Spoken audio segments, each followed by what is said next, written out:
I believe they call it Patriots Day, 9/11/2024. And we're going to call this meeting to order at 9:31. Let's do a roll call.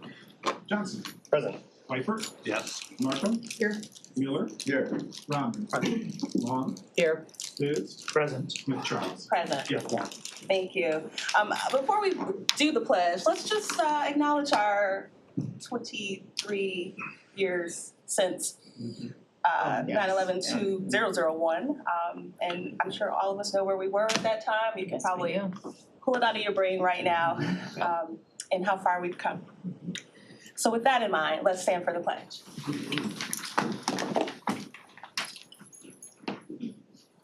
I pledge allegiance to the flag of the United States of America and to the republic for which it stands, one nation, under God, indivisible, with liberty and justice for all.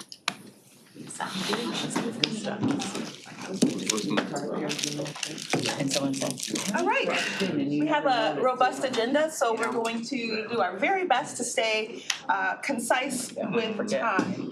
So we are at the approval of the minutes. I will take a motion to do such. So moved. Moved by Spiz, supported by Markham.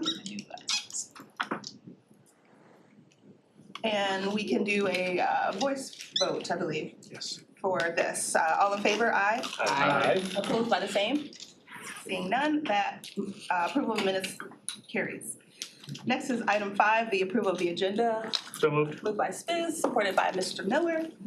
Any changes or updates to the agenda? Seeing none, we can go ahead and do a voice vote. And all in favor by the sign of aye? Aye. Opposed by the same? Hearing none, that motion carries and is approved. This is our first public comment. If anyone wishes to address this committee for 3 minutes, up to, related to items on the agenda, you're welcome to approach the front of the room if anyone's here to speak for public comment. Seeing no one making their way to the front of the room, I will go ahead and close this first public comment. Next, we have communications, which is item 7A. Economic Development, Oakland County Transit Division, local provider, April-June 2024 quarterly report. We can do a receive and file. Moved by Mr. Weipert, supported by Mr. Rahman. And I do have a comment. yes, we'll start with Commissioner Spiz. Thank you, Madam Chair. I do have some questions, but when we get to the transit topic down on 10B, I'll bring them up with you guys Very good. versus now. Okay. That sounds good. Okay. Then if nothing further on communications, we can voice vote on the receive and file. All in favor by aye? Aye. Opposed by the same? Seeing none, hearing none, that carries. Our communication is received and filed. Item 8 is the Water Resource Commissioner recommendation. For those of you who missed the little announcement, we're leaning in to the format that Finance has been using for a long time, and I hear Lago, PHS are also formatting their agendas similarly. So you'll notice that it's broken out by department, and it's not based on popularity departments, believe me, it's definitely not. But we do like our children the same. we love all of our departments the same, but we also love fruit baskets and, you know. So yeah, 8A, let's go ahead and, this is a recommendation and forward to finance. The Water Resource Commissioner authorizing the issuance of bonds to fund improvements to the Clinton Oakland sewage disposal system. I'll take a motion. So moved. Moved by Mr. Spiz, supported by Commissioner Markham. And Scott Schultz, Ben Lewis, Eric McLaughlin, excuse me on that, and Stephen Berg. Anyone who might be with us, please move to the front. Stephen's up I see there. Steve's online, Stephen. And Scott, I believe, is online as well, perhaps. So with that, please give us a little rundown on what we're looking at today. I'm Ben Lewis, Assistant Chief for Water Resource Commissioner's Office. In July, we were here in front of the board to request the notice of intent to issue bonds for the Clinton Oakland sewage disposal system in the amount of not to exceed $100 million. We're looking at rehabilitating approximately 60,000 lineal feet of sewer. This is basically going to be in Waterford, Pontiac area, Clinton, Oakland. Our project engineer on this is Scott Schultz, and if you have any questions, I'd be glad to entertain them. Thank you for that. And yes, we recall you being here before on the same matter. Are there any questions, Commissioner Just a Spitz? question, I know the answer, but I want to make sure everybody watching is aware of it. The cost of this will be taken on by the ratepayers that use the system, correct? Correct. I just want to make sure everybody understands, it's not a county bill that we're going to be paying. We're just helping to administer the project. Full faith and credit. That's correct. So Thank this, you. this resolution authorizes use of the revenues of the system to pay the debt service. The formal legal pledge, though, is the county's limited tax, full faith and credit, general obligation. To the extent that the revenues don't cover it, which we don't expect that they won't, then the county's general fund would step in and cover any difference. It's expected that we're gonna do this in 3 phases, so it wouldn't be 100 million all at once. The first phase is expected to close about the end of January right now. And that's gonna be about 11.5 million is the estimate right at the moment. Thank you. Total project will probably go through 2027. There's 6 individual projects. The first one that Eric spoke about will consist of 2 of those projects, and then we'll move through. And you mentioned something at the end of your statement about general fund, if there were necessary, on average, how often does that happen? Is it quite rare? In my personal experience, whenever I've had a double-barreled security where you pledge the general obligation to back up a revenue, or you authorize the revenues and the legal pledge is the general obligation, I've never had the general obligation step in.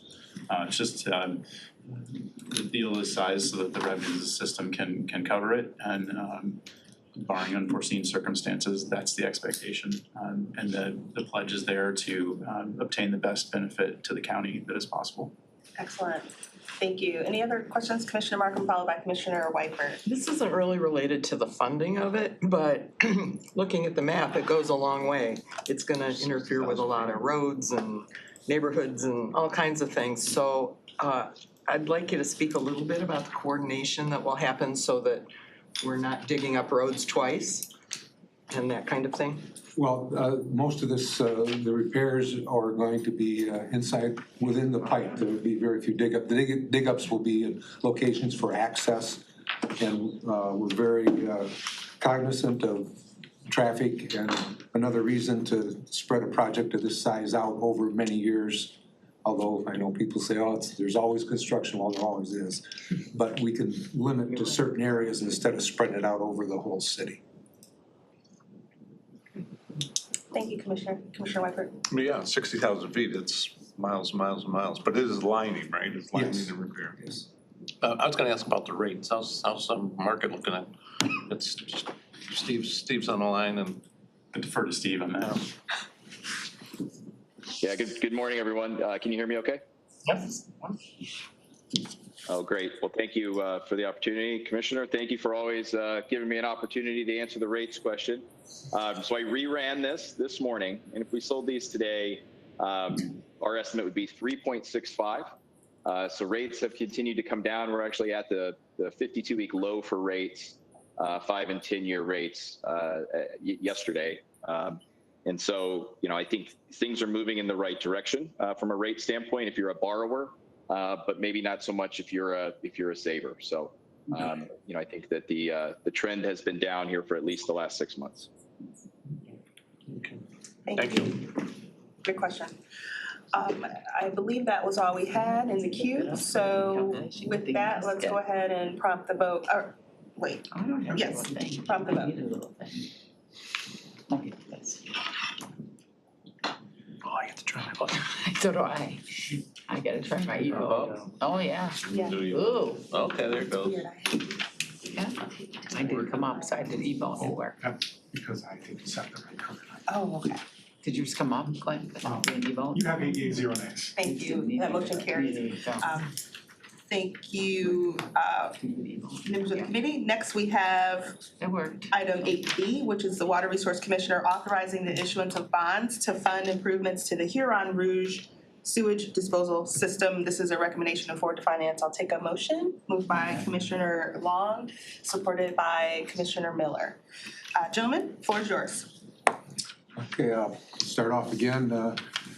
We were here in July for request our notice of intent to issue bonds not to exceed $30 million for improvements on the Huron Rouge soil or sewage disposal system, which is going to be approximately 16,700 lineal feet of 36-inch pipe. It'll be rehabilitation by lining, so limited disruption to the service area.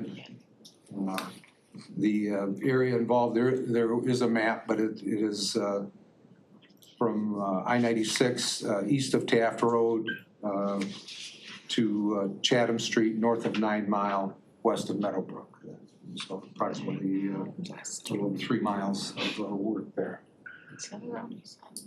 Very good, thank you. Just getting back to my other screen. Questions on this before we throw it to Mr. Whiteford on any rate questions? Go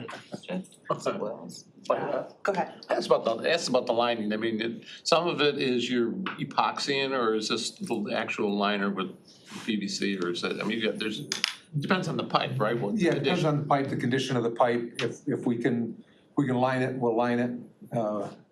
And that's determined during the design phase, on exactly which repair will be used. So there's a lot of pre-work on scoping it and. Yes, it's televised, 36-inch, not so much man inspection, although it can be done. Usually just TV, it gets a little tight. Mm-hmm. Oh, thank you. Thank you. Anything further on this item? Seeing no other hands, let's go ahead and prompt the vote. He said don't refresh. Oh, okay. He said don't refresh anymore. Did you hear him say don't refresh? Yeah, 8 yeas and 0 nays. Thank you. Item 8B carries. Next, we are at, I believe that's, Thank you, gentlemen. thank you all. Thank you for your time this morning. Agreed. 8C, I'll take a motion to recommend to the board, Water Resource Commissioner, fiscal year 2025 maintenance assessments for Chapter 4 drains. Moved by Commissioner Spiz, supported by Commissioner Miller. And my notes say Jeffrey Wilson is joining us. Please introduce yourselves, gentlemen. Hello, I'm Jeff Wilson, Chief Engineer with Drain and Lake Level Maintenance for the Oakland County Water Resources Commissioner's Office.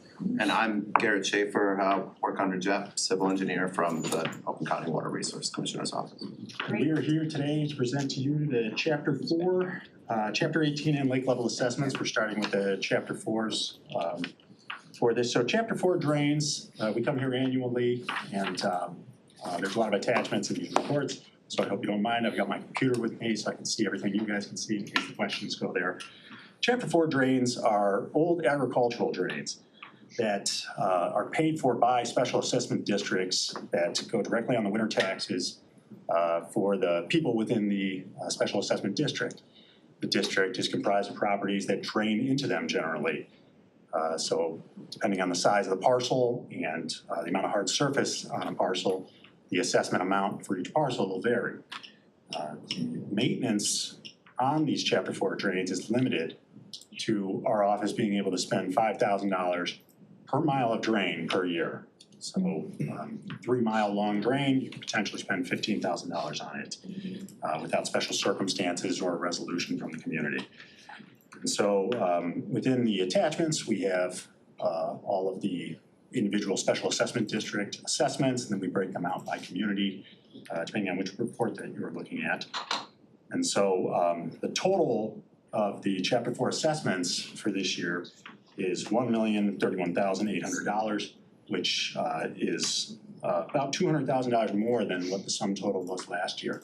So to discuss some of the specifics of it and some of the things that we're doing, I'm going to turn it over to Garrett Schaefer. I've got a few packets here just to, as like a visual aid, you can pass those around. I don't have enough for everybody, so if you want to share those, didn't want to use too much paper this morning. So I just wanted to run through a few things. that we're doing with these assessments. I want to start with the drain survey program. That's kind of the main thing that I've been working on. We're working with engineering consultants, reviewing some of the existing documents that we have. Sometimes we have profiles of the drain. Sometimes we're working with just a handwritten description. It's 50 to 100 years old. Not really usable for kind of what we want to do.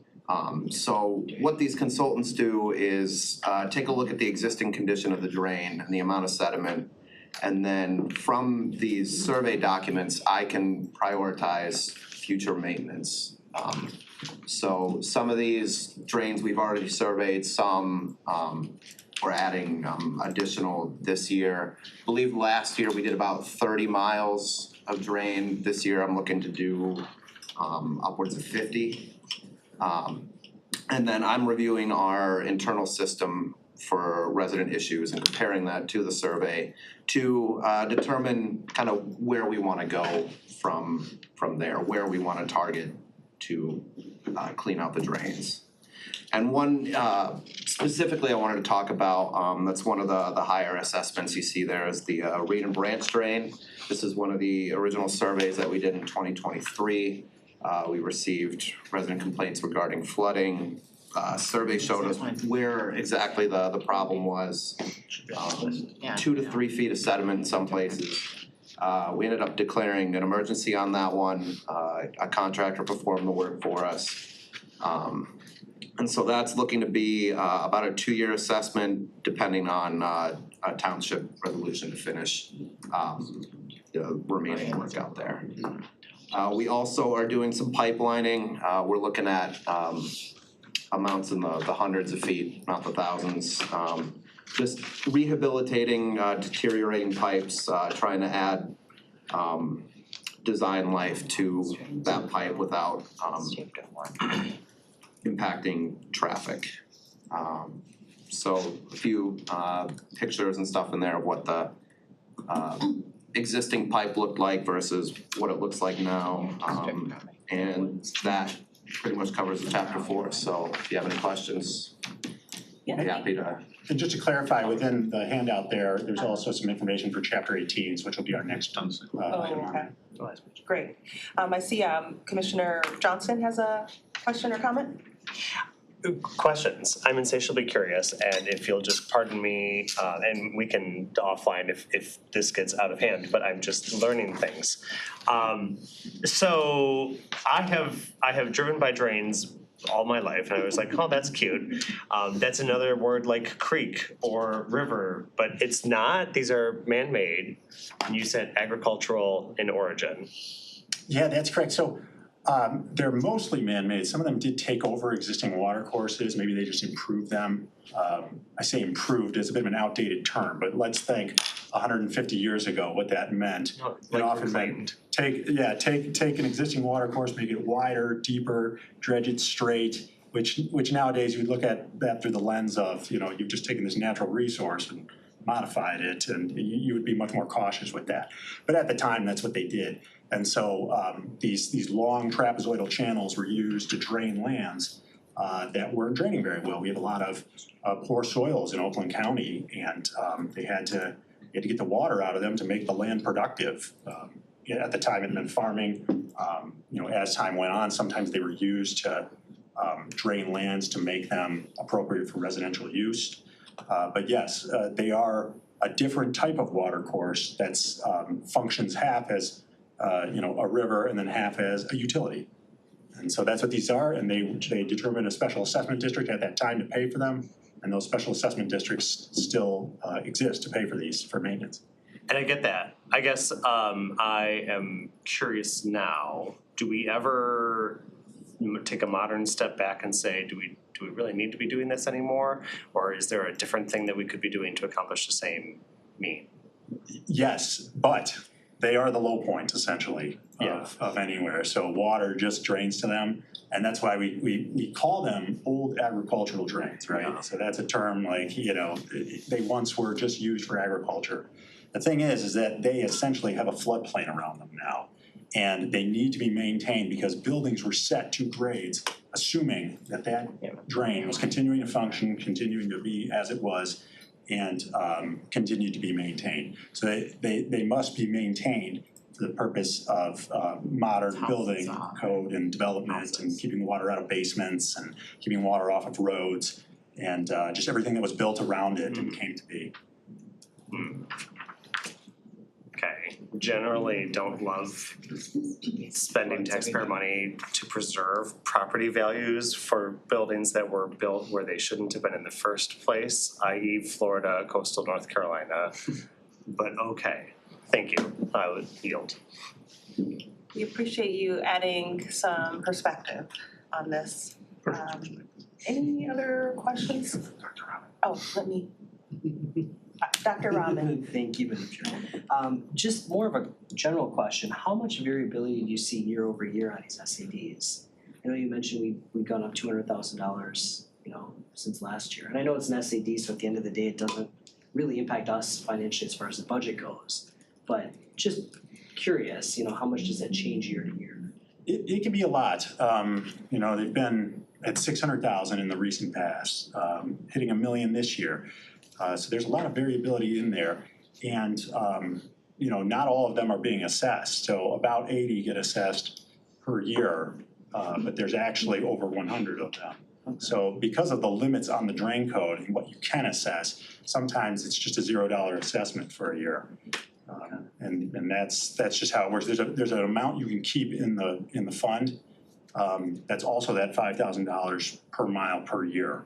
So the idea is we want to assess them a little bit each year. Try to spread what we're doing in terms of inspection and maintenance. And then there's planned maintenance. Well, then there's emergency maintenance. You can't really predict that.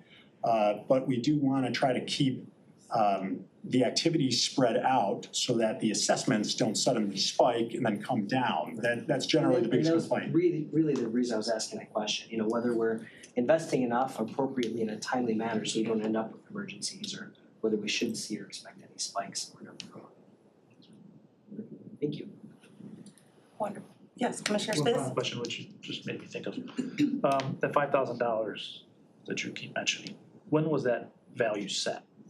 That one was set as part of, I want to say, a 2011 rewrite to the Michigan Drain Code. Okay, so about 13 years ago. Yep, and there is legislation out there right now that would increase it to $10,000, but that's been out there for many years now. Okay. Have you guys heard of any complaints from landowners? Because it's on their tax roll and they see it. You get a lot of questions of why is this on my tax roll? Yes, absolutely. It's a pushback because everybody knows everybody's taxes are going up. I mean, for multiple reasons. So this is just one other thing. If it's off one year and then it's back on another year, they're like, what's this for? Right? They're gonna start asking questions. That's correct. Yeah, that's another reason why it's good to kind of spread things out so that it's on there pretty regularly and more spread out. But the law will only allow so much without, there's also legislation potentially for stormwater utility that, if that were passed, then something like that could be implemented at the community level. It could spread things a lot more, much like a sewer rate where you don't get a lot of variability. These ones are right on there. But we do answer questions every year on the assessment amounts. And then, in terms of the general gist of it is the more upland you are in that assessment district, the more you're complaining about that assessment. And the more by the drain you are, the more you're complaining that not enough is being done. Yeah, Obviously. Thank you for that. I don't see any other commissioners with questions on this item, so we can go ahead and prompt the vote on 8C. don't look at it that close when they buy. Use it twice. Thank you. Spitz? Yes. Should have. Oh. Sorry. 8 yeas, 0 nays. Thank you, that motion carries. We'll move on into item 8D, which is the Water Resource Commissioner fiscal year 2025 maintenance assessments for Chapter 18 drains. A motion to recommend to the board, moved by Commissioner Miller, supported by Commissioner Spitz. And, what's the difference with the 18 and the 4? Okay, so that's a great question. The Chapter 18 drains came online later than the Chapter 4 drains. I refer to the Chapter 4 drains as old agricultural drains. The Chapter 18 drains were set up by developers to create a special assessment district to maintain stormwater infrastructure. Two communities recognized this about 50 years ago, Oakland Township and West Bloomfield Township, that subdivisions were getting created with all this infrastructure for stormwater. And it was either being put on homeowners associations to maintain them, or it wasn't being spelled out at all. So they recognized that somebody needed to have some responsibility in maintaining these systems. And so that's what we maintain now, is these Chapter 18 drains. They continue to be used and they continue to come online in those communities. And they're limited by the $5,000 per mile per year. They're generally assessed to everybody in the subdivision, but subdivision sizes can really vary. Some of them are 5 houses that have a Chapter 18 drain, some are several hundred. And so the Chapter 18 drains have also have an increase over the last 2 years. It was $231,500 last year. This year, the sum total is $475,000.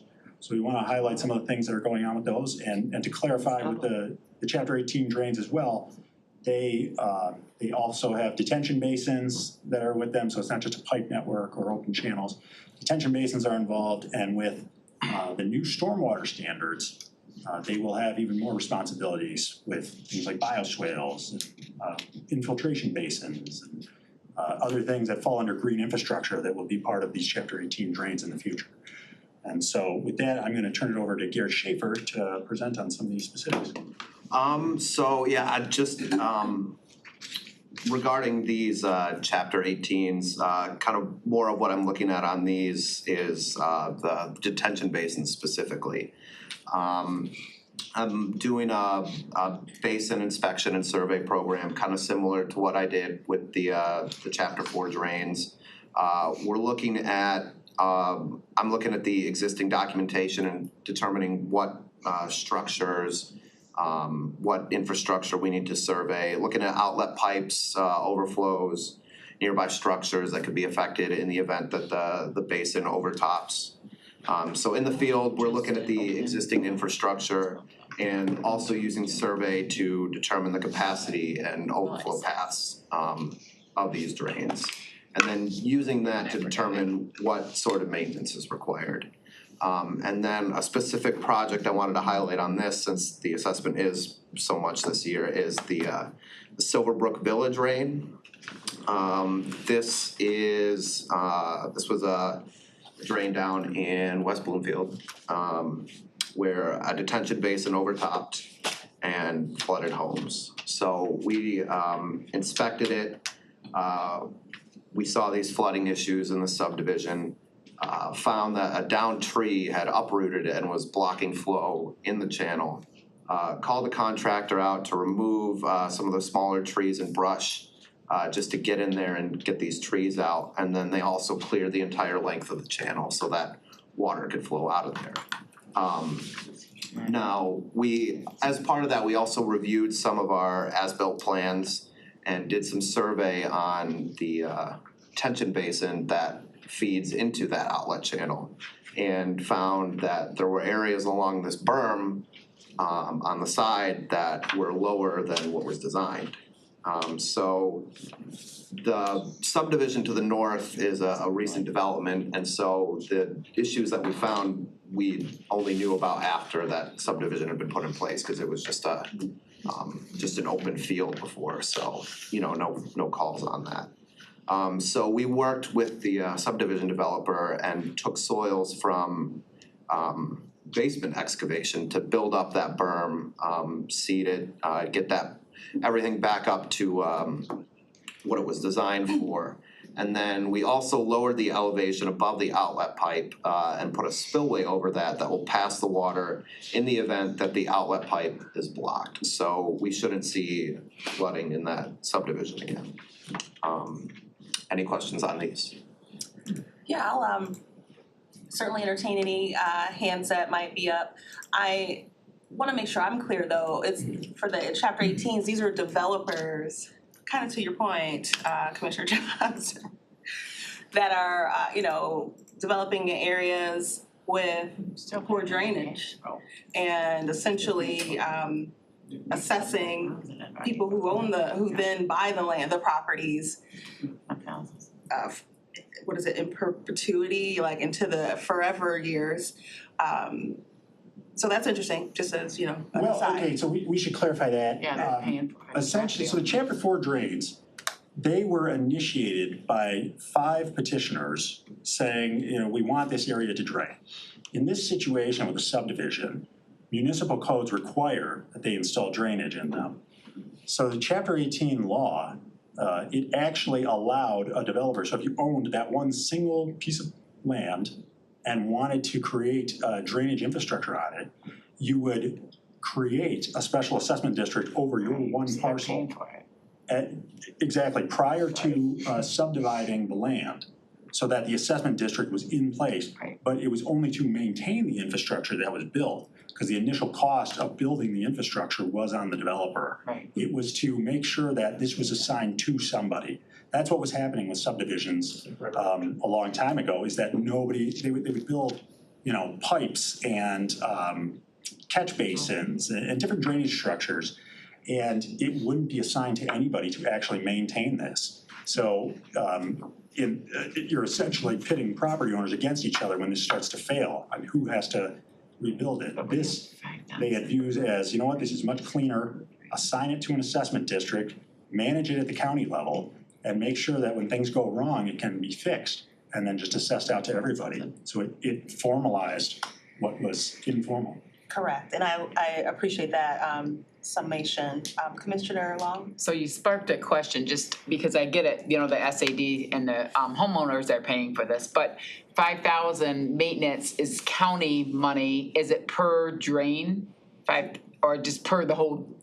No, so it's not county money. So this is to the special assessment district here. The county, Oakland County pays into these special assessment districts on behalf of roads. So the road drainage, which accounts for 5 to 20% of a lot of these drains, that is what the Oakland County share is.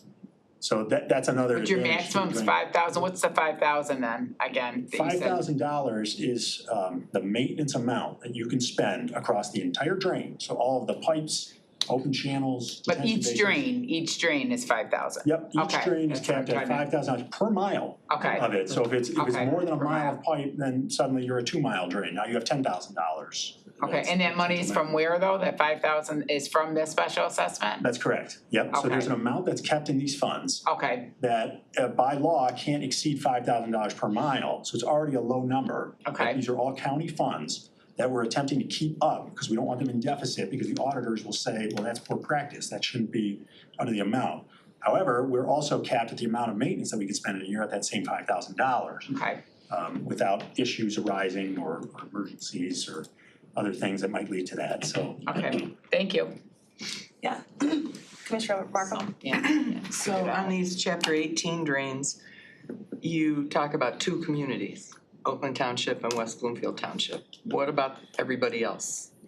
They do not have chapter 18 drains. They've never passed a resolution to essentially make it mandatory for developers to use chapter 18. So with modern site condo developments, now that's all written into the language that the HOA is responsible to maintain these systems. It's a little bit better than nobody maintaining them, but there are a lot of HOAs that don't even exist. That they started the formation and then they disbanded, nobody kept up on it, and they don't even realize that they're responsible for all this infrastructure. So they're starting from square one when there's a problem of, wait a minute, we need to form the HOA back to even start making these decisions. And then they're often calling us saying, well, what do we do? What do we do? And we start explaining, well, this is what we do, because we deal with this every day. But yes, in other communities, that's how they exist. No, there's a problem, no one took care of it. Was that Alex? Yeah, I know, it's not that good. Commissioner Markham, are you all set? Yeah. Commissioner Whitehurst? When you get those calls and they say, you ought to be fixing it, right, and then it turns out, so do you educate them that, hey, you need to figure out, you still have an HOA, that you let your corporation dissolve? Have you been maintaining any money? I mean, do you educate them at least or steer them the right way? Yes, that all comes up, and there's different guidance documents that are out there. SEMCOG publishes a lot of them because regionally, people have recognized this as a problem. I will say under the new stormwater standards, there's a lot more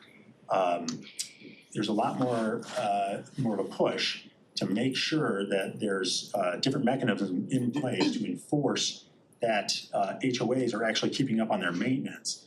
But that still requires local communities to then step in, make fixes, make determinations, assess these people. So it ends up, you have to go through all of these steps to do something that, you have the legal right to do, but it still takes a lot of admin and staff time. Whereas under these Chapter 18 drains, everything's in place essentially. You can move forward with just getting right to the maintenance and doing that. So there's a lot of administrative savings under the Chapter 18 system. Very interesting. Yeah. Definitely needs a TikTok or a reel or something. I don't know. Explanations, thank you. But with that in mind, we can go ahead and prompt the vote on item 8D, Chapter 18 drains. So crash course. Just, would you ever tolerate a shadow for a day? I'd love to Please just, do, yeah. I would love to just watch. Tolerate. Yeah. Drains, yeah, tolerate. I was like, what were you gonna ask? They're all He said dressed up. Usually when I see, Jeff, he's been out somewhere in his boots, so yeah. It's true, I'm often covered in ticks. Yeah. Do item A or item B, might be. Pardon me? Just do item A or item B, on Yeah. those inspections for those sewers. Yeah, maybe I'll pass on those, but the drains, I'd be very curious. Sorry. Thank you. Yeah, zeros? Wonderful, that carries, motion carries, so thank you. Thank you.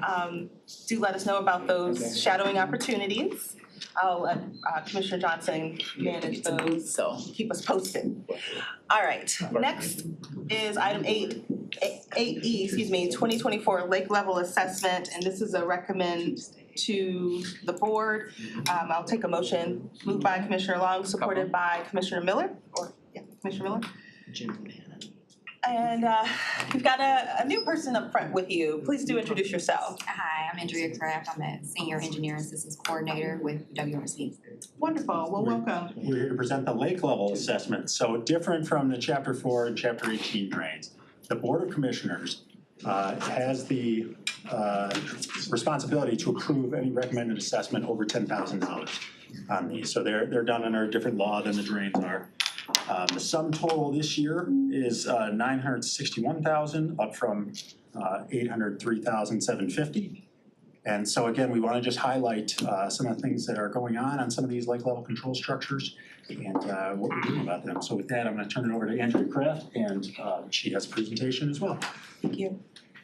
So as Jeff mentioned, the proposed assessments for this year total $961,000, which is a slight increase from last year. But this is still in line with what has been assessed in recent years.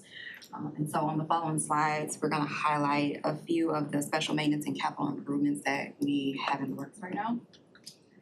Starting with Fox Lake here, this is in Commerce Township. yeah. And there's an embankment area. It's fish on that. That's right.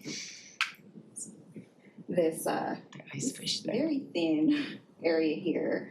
All of that area there is separate from the existing lake level control structure. But that area requires some monitoring and possible stabilization measures.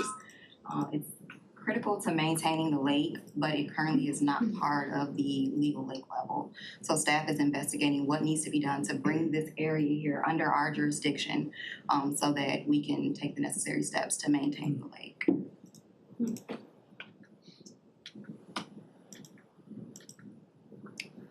Looks like the slide isn't clicking. Okay. Do you guys have control? Oh, there we go. Oh, there. Thank you. And then here we have the Price Dam, which maintains the Sylvan Otter Lake. This is located at the Dawson Mill Pond in Pontiac. Similar to Fox Lake, there is an embankment erosion issue that needs to be addressed to prevent failure. The area you see here to the right, where the trees are, is the area, main area of concern here. It currently is not part of the legal lake level, but staff, again, because it's critical to maintain the lake, they've actually taken a proactive approach and began clearing the trees from this area so that we can move forward with design and the necessary repairs. And if you all are familiar with, and seen any of the videos from the embankment failure from Midland, these two embankments, that's what we want Or to cottages on prevent. that. No lake. And then we also have Long Lake. This is in Connors Township. And the pipe system here previously would pump water from the Huron River to augment the lake or to relieve it during high periods. But the pump station is no longer a component of the structure, which kind of turns the system into a gravity system. The water just flows downhill from the lake to the outlet at the river. But without the pump system, regular cleaning is not occurring the same way, so additional measures are needed. That'll require CCTV inspection, and then design and construction of access manholes in order to do any necessary repairs and to perform any future maintenance. And then if you all have any questions? Yes, I do see. Thank you so much for that. I do see Commissioner Spiz I just have one is in the question. queue. Go for it. Lakeville Lake, Yeah. have you guys had conversations with them about their concerns about their lake level? We have, and trying to follow the leads on that one. So there's potentially some survey that needs to be done, kind of looking at, did something get tampered out there? Right. We're trying to figure out why it appears lower than what we're reading it as. Okay. So you guys are working together, okay, as long as you guys are talking, I'm good. What lake is that? Lakeville Lake, the Addison Township, Lakeville. Lakeville. Anything, yes, Commissioner Whitebird. Lakes. On that last one, the Long Lake, was the gravity system already there? I mean, there was a pump component? Yeah, so that one, it worked. Started out gravity, right? And then- So it actually works both ways. Right. The lake was high, it would gravity flow out to the river. When the lake was low, it would pump it out of the river up to the lake. So that would self-clean when it was in that pumping mode. It was kind of an odd design because if the lake was low, the river was low. So Yeah, essentially, the true. pump couldn't even kick on. So at some point, we retired the pump and now we need to treat it as just a gravity system getting out of that lake. Yes. Anything further? Commissioner Johnson. I'm sorry to do this, and I don't know if this is germane specifically, but why are lake levels important? Yeah, so they are set. So they're important for several reasons. Big one is people didn't have a set lake level, and people would tamper with these things at the downstream outlet, or there would be some sort of informal control structure that would be out there that was set by residents that might be entirely maintained by one person, and they'd have this liability on this small dam essentially at the downstream outlet of the lake. And at some point, they wanted to formalize it. So the Board of Commissioners or lake level, lake owners, riparians, would petition to set a legal lake level, and then a structure would get created to actually be able to maintain that legal lake level. They are important because they didn't want to inundate lands that were supposed to be flooded or septic fields that were out there. So actually determining what it is and going through the permitting process with the state of Michigan, which they check every 3 years to make sure that we're still following and it still makes sense, to make sure that that variation on that lake is controlled and it's not going to cause damage to properties on the lake or downstream of it. So yeah, they set those lake levels and the structures were built after them. So then, if I'm picking up what you're putting down, all of these lakes that we're looking at are dammed in some way, they're not virgin lakes? Well, some of them are that were then, the lake level control structure was set to make it more predictable. So Lake Orion was a lake, right? It wasn't just a river, but then there was a dam that was added to it to stabilize it, I I'm not guess? quite sure what the history is on Lake Orion. That's not one of our lake level control structures. There are a lot of private ones around or ones that are maintained by locals. I'm sorry, I wish No, I it's had a fine. better answer for you on that one, I just don't know the specifics of it. Okay, I have 0 lakes in Rochester Hills, but I do have many rivers and Paint Creek. Paint Creek is a not tributary, fiduciary of the Oregon, anyway. Okay, where's the money coming from to maintain these dams then? So these are the people that benefit from the structure, and in this case, it's defined as riparians. Okay, And then sometimes it's with people that have access to the lake. okay. Okay, not general. Yeah. That's good. Yeah. That's all I care And the about. lake boards, excuse me, but the lake boards meet and determine Oh, yeah. who is in the assessment district. They vote on who gets assessed, Okay. who the Yeah, you don't have the riparians are. privilege to be Well, so on any two- lake boards. Yeah, two different things. There's a lake improvement board that you're Right. referring to, and then there's the SADs for the lake level Right. control structures, and those ones are set by the court. Commissioner Rahman. Thank you. Kind of piggybacking off Commissioner Johnson. So I live in an area, we have Walled Lake, and I know there is a dam currently. Some of the riparians had approached me and said that they were concerned about the lake level now sort of overflowing onto the western border into the wetlands, and it's migrating farther and farther. So it's a conversation we can have offline, we don't have to talk about it here. But I just wanted to make sure that it was on someone's radar at some point. Yeah, that one is as well, so it's that same issue, so another berm. We're talking about berms a lot here, we should have had a berm commissioner in this county 100 years ago. But yeah, we're taking these and that's really the next approach. So we built the dams, but there are also these man-made berms that often create the shape of the lake.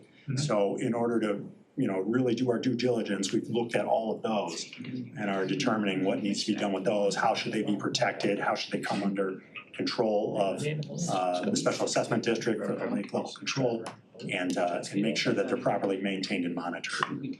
So what would need to happen? So as a lake board, are they meeting with someone or are they, I guess, what is the process, just so I'm clear on? So the lake board can meet with our office, so if there's a combination of it, some lakes have a lake level control structure under the jurisdiction of Oakland County. Some of them have a private lake level control structure. However, they may still have a lake improvement board that involves the county. Some may have a structure, no lake improvement board. So there's, I say in general, call us and we'll try to guide you through what legal mechanisms are available. Yeah, Commissioner Johnson. I'm sorry, thank you very much, Madam Chair.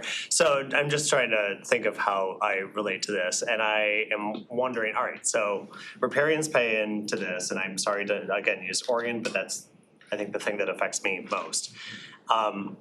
Let's say that Oregon has a legal lake level, because it probably does. If it gets too high, then more water is let out through its drain, correct? Like all of these would. Does my community have any power in this situation? Because if the Paint Creek is too high, like we don't really control how high or how low the Paint Creek is, but it is the drain of Lake Orion. And if it does get too high, which it can, then it floods the pedestrian pathways that are next to it, which are often used to cross state highways in downtown Rochester. Does my community get any recompense for the closure of pedestrian pathways because of Orion's lake level being too high? So you're saying Orion is upstream of you? Yes.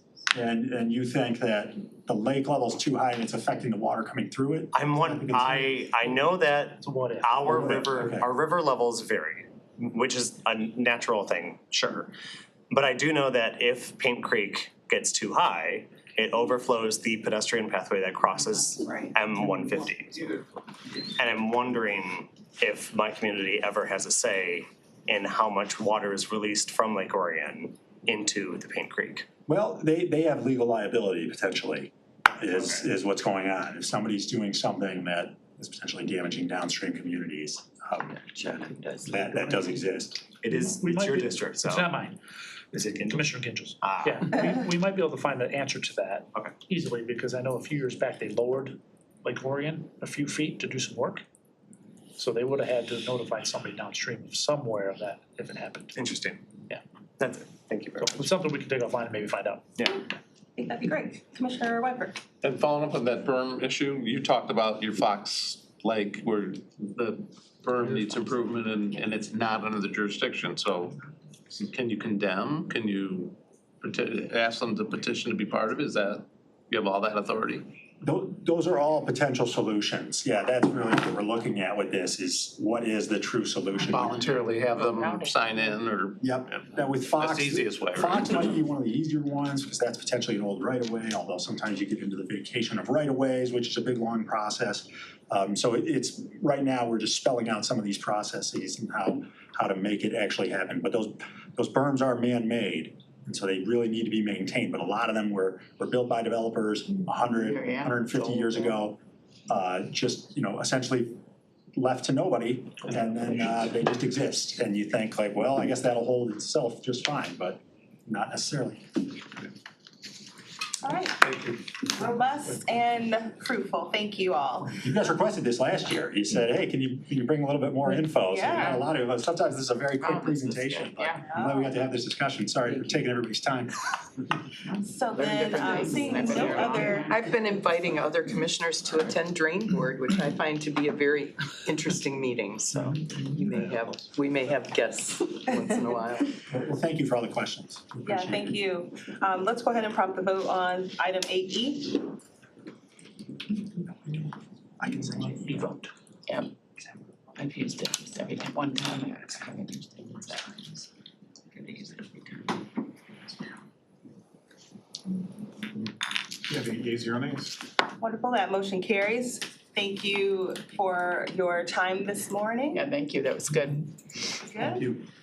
And that does it for Educated. Water Resource Educated Commissioner on it. items, recommendations. So we're on to item number 9, and that is Office Sustainability Recommendations. 9A is a recommend to the board. I'll take a motion to do so. Office of Sustainability Grant Application with the U.S. Environmental Protection Agency, EPA, for the Environmental and Climate Justice Community Change Grants, CCG program. Moved by Commissioner Rahman, supported by Commissioner Johnson. All righty. Good morning. Had to reposition my thinking here. Welcome, Erin. Thank you. Go ahead and give us a little background on what we've got in front of us. Okay, so the Community Change Grant is to advance climate work and sustainability work in communities, specifically focused on Justice 40 communities or areas that have been previously disinvested in or underinvested in. And as you all know, the board, thank you so much, approved $5 million for the ARPA funding to support the Oakland Saves program, which as a reminder was to advance energy efficiency, weatherization, renewables, and complement minor home repair in homes throughout Oakland County. $4 million of that was for income qualified and then $1 million for everyone. This is this proposal is to advance the Oakland Saves program for additional funding to broaden the reach of it. The request is to apply for the community change grant of $18.6 million.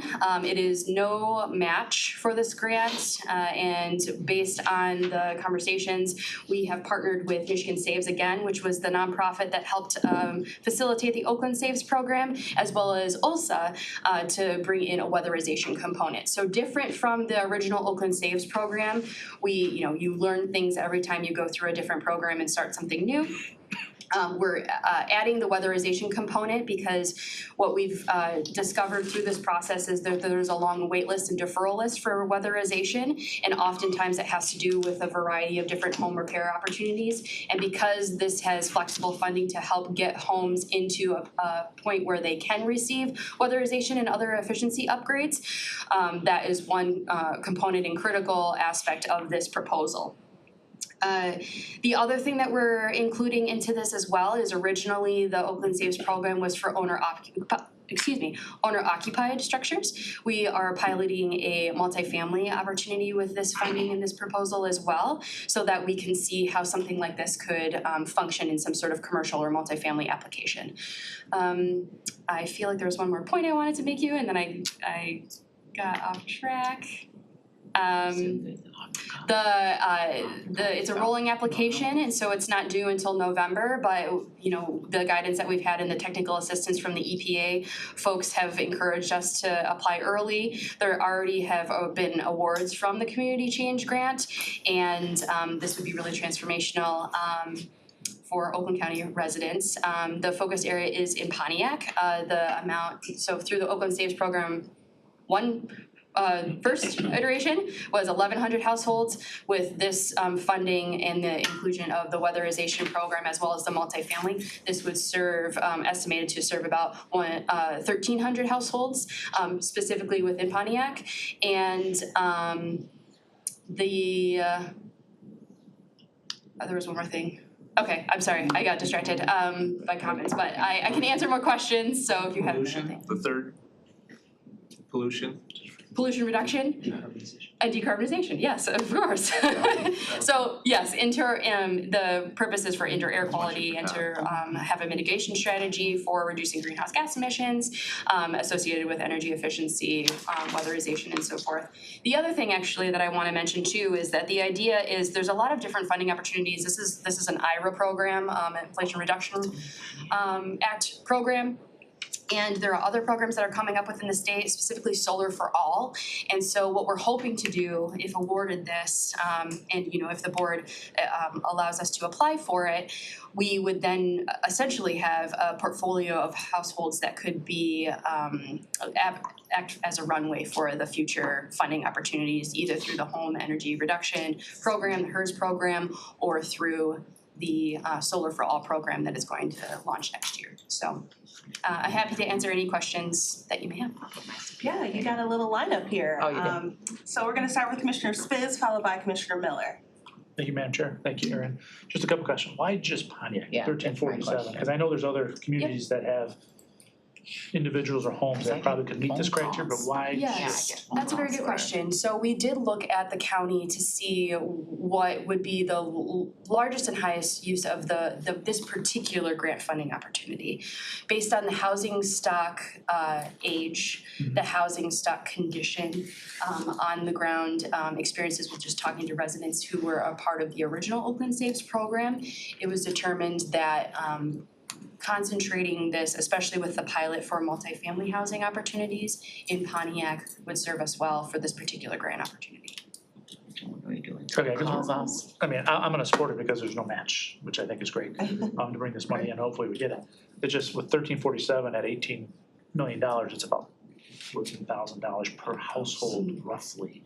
So, and I don't know what the average is 14,000 average that you put into a home for this type of project, or is it different? Know what I've done with my house, depends what you do, of course. Yes. Putting a new windows in, probably, right? But if you're just putting a new AC unit or you're putting some new insulation, it probably won't hit that level. So I'm just trying to do the math and figure out that number. It just seems high per household for 14,000. Yes, it does seem high, but that is intentional. Once through the Oakland Saves program, we noticed that oftentimes we allowed a $5,000 grant through the Oakland Saves program originally, and that didn't cover the entirety of the program. So we wanted to make sure in the effort to be more equitable and to provide real services, we don't want to just kind of put a Band-Aid on something.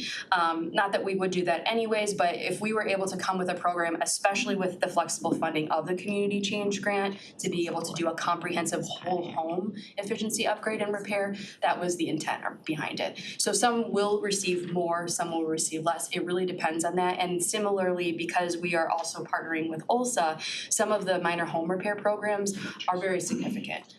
New roofs, new foundations, and so forth, so. Okay, thank you. Next up, Commissioner Miller. Thank you, Madam Chair.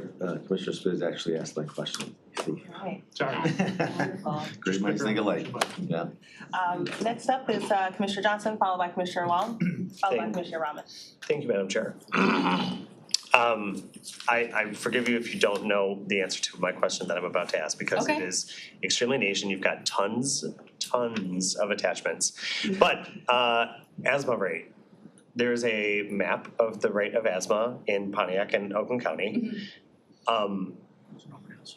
Why is Oakland University the single highest block on the map? That is a very good question. I don't know the causality of it. No, I guess I'm just surprised because the OU parcel does not stick out particularly in any of the other demographic indicator maps, but on ASMA it is the single highest. And I have no idea why, and I was just, I would be glad to ask our health department on those reasons. We did get the information and data from them, and I'd be happy to kind of follow up with you and see I'd appreciate if there's any causality. Yeah. just very curious. Yeah, Thank you. sure, absolutely. I don't know if it's an age thing or a dorm, yeah, I don't know. Yeah, great question. Doesn't mean no, you can't Great fix it. question. All right, keep us posted. Commissioner Long? So mine was following up on Commissioner Spiz, so I was wondering the same question, is why just Pontiac? So I'm hoping in the future, because all of our districts have older homes and need, and I get a lot of calls with people saying they can't afford this, they wanna do this, and so I'm hoping a program comes available for the whole county eventually, to help some of these homeowners, so that's my question, not a question, just a comment. You have old homes in common. Oh, yes, very old. I will move on. Commissioner Rahman? Thank you. I wanted to clarify here. So of the 18 million, is it all essentially going to a revised version of Oakland Saves? Or I was looking and maybe I just missed it here in all the different attachments. But could you just give us a quick overview of kind of how that 18 million is breaking out? It's broken down. Is it in there? Yeah, it's in there. Sure, yeah, it is. There's a part of the application that is required in there, so it basically has like 3 sections. They're assigned to different aspects of the program. Starting from the top and kind of working way down, and I can pull up the exact figures, but the first part is the weatherization. So basically it's like the get weatherization ready. So the folks that are part of the deferral program, what do they need to have for their home improvement? And then funneling into the conventional OLSA weatherization program. That's kind of one way that folks will interact with the program. The other part of the program is they are ready for some sort of upgrade. And that's probably the bulk of the program. Conventional, more so like the Oakland Saves program, how that would operate. There is a part of that is also the multifamily, to identify how we can advance these programs in multifamily applications. And most of it goes towards, most of the funding is going towards actual upgrades within the homes. Like this is what I read, saying the 81%. Yeah, okay, that's what I was saying. Sounds great, thank you. So Aaron, in your studies and all with Pontiac, Royal Oak Township didn't rise to the level of infrastructure and things like that, cause pretty sure. Yeah, I don't, for the record, I don't want to say that it was like a pitting against communities for this funding or anything like that. It truly was an evaluation of the funding requirements through the EPA, the ability to have a project scoped that was within the confines of the community change and what that would support, and how we could develop a competitive grant for this. Based on the number of households within Pontiac, the condition of households within Pontiac. Pontiac also has roughly a 50-50 owner occupied versus rental tenant owner situation. And so for us, it seemed if we were able to advance the community change because of the flexible funding and advance Oakland Saves, show even the new partnership with working with the weatherization program, that we could take this and then replicate it elsewhere throughout the county. So it wasn't that any one community rose to the top as far as need by any means. We did look at all of the Justice 40 communities within Oakland County to evaluate, just with all of the other factors that we were considering. That's how we came to the project location and the scope. Understood. Well, certainly would like to dig in more, but time is certainly of the essence, and we do want this 18 million. So if I don't see any other hands raised, so we can go ahead and prompt a vote on this item.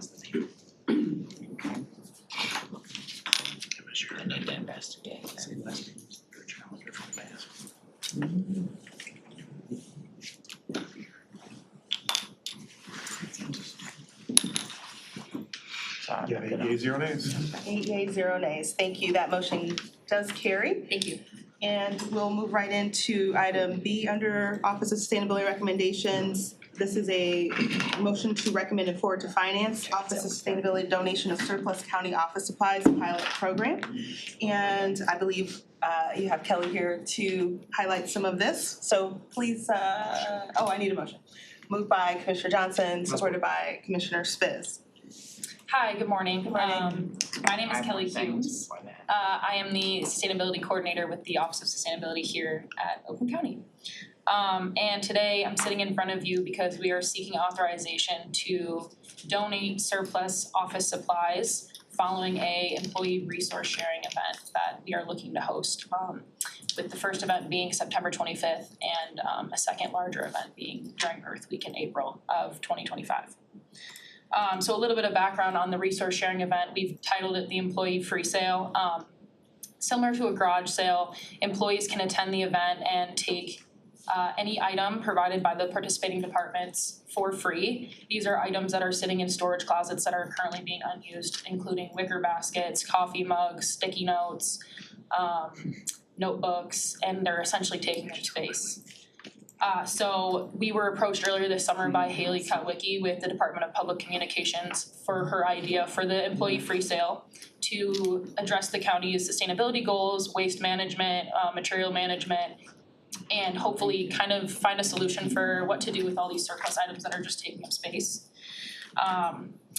And so, as you may know, the county has 3 current methods of disposal for surplus items. That includes an authorized bid, public auction, and trading the items back to a selected vendor. However, the donation authorization would allow us to keep these smaller items in the circular economy and give them a new life instead of collecting dust on a shelf, essentially.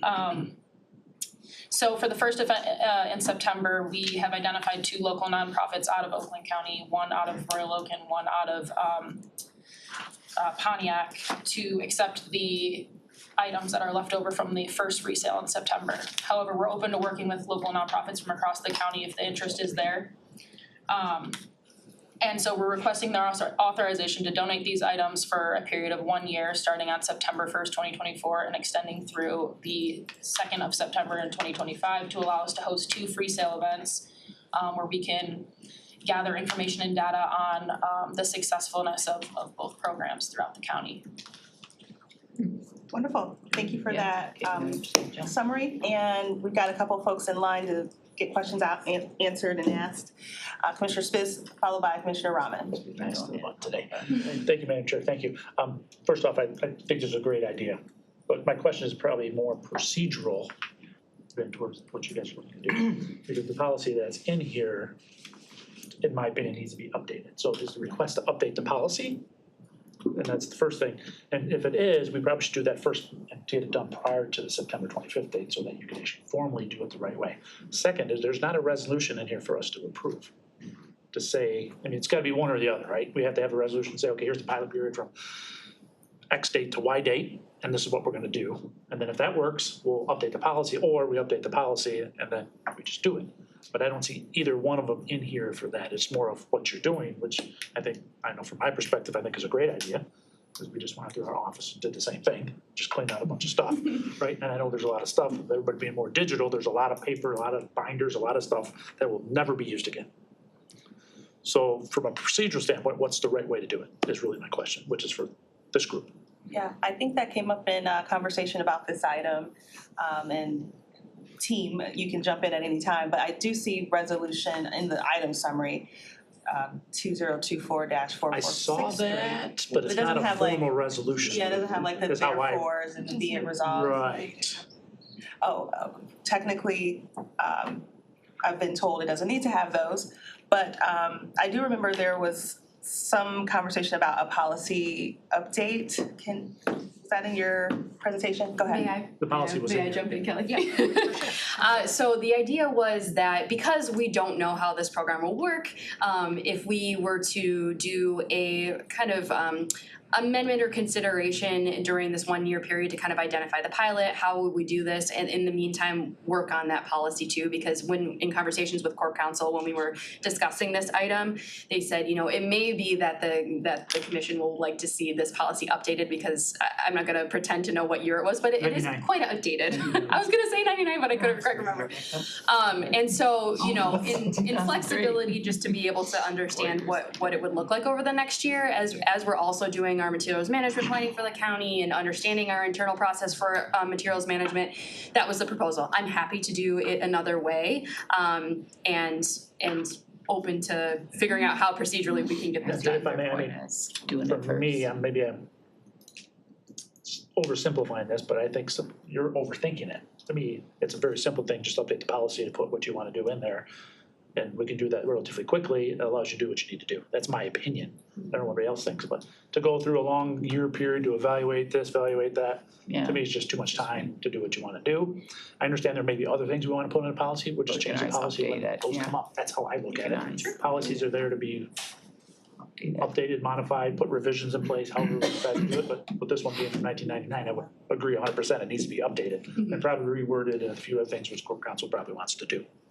So to me, I would just go ahead and update the policy and put in place what you guys are thinking, that's my recommendation. Yeah, and then you can just amend it in here if you need to. Let me have Commissioner Ramadan Johnson jump in, and while that's happening, this is our only EDI meeting this month, and they have goals to do this pilot launch in just a couple of weeks. Yeah. It has gone through Corp Council just to this level. So in the time that commissioners get a chance to answer their question, ask their questions, if we're told by Michael or someone listening that would be the more appropriate A to Z route, then we can adjust a little bit. But for now, we'll just get these two questions, these two commissioners allow you to get your questions asked and answered. Thank So you. Commissioner Rahman? Thank you. Yeah, mine's a simple one. I also applaud the effort. I think it's great. Sustainability and, repurposing things is always a great idea. Since it's a pilot program, we may not know about how long-term this program could go. I guess just to get a scope of, scope of idea here, how much stuff are we talking? I don't know if we're talking about a room this size full of Post-it notes and mugs and things, or an Yeah. entire parking lot full of stuff? Yeah. Kelly, can you touch on the facilities management aspect of it? Yeah. Yeah, so to address the storage facility or the storage closet question, these are likely items that are sitting in smaller rooms, storage closet type rooms. And the first event that we have participation from the medical examiner's office, the Department of Public Communications and facilities. And so where I'm gonna touch on with that is facilities currently has a storage facility that the county pays rent on that's filled with older furniture items that are larger items. These are things like whiteboards, chairs, file cabinets that are outdated, that are currently sitting there and again collecting dust. But there is a way for employees to access these if they wanted per se a new whiteboard for their office, but they didn't want to go ahead and use money to buy a new one. We have perfectly good whiteboards sitting in the storage facility, but people don't have the education to know actually how to access it. There's a way to have facilities come and deliver it to your office and have it installed there. So we'll have education on that as well, but that's an entire storage facility filled with items that could be repurposed, so. Perfect, thank you. Yeah.